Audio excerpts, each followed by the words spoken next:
I was watching a Learning Channel show, and I saw about this group of people that were healing African American children of sickle cell anemia.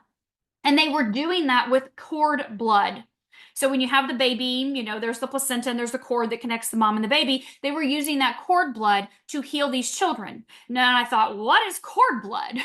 Cord blood, come to find out, has all these stem cells in it. And stem cells have the ability to become what we call pluripotent, which means they can become changeable. They can turn into anything that the body needs. And so for these children, this cord blood, these stem cells were going to literally repair their blood, and they no longer had sickle cell anemia. And I went, that's mind blowing, right? This is almost 25 years ago.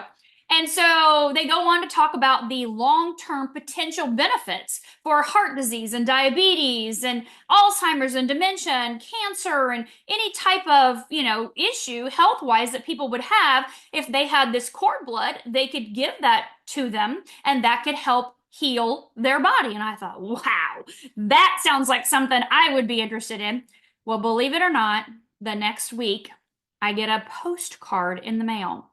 And that postcard was from a company called Viacord that wanted to mail me a packet of information about banking my unborn child's cord blood at birth.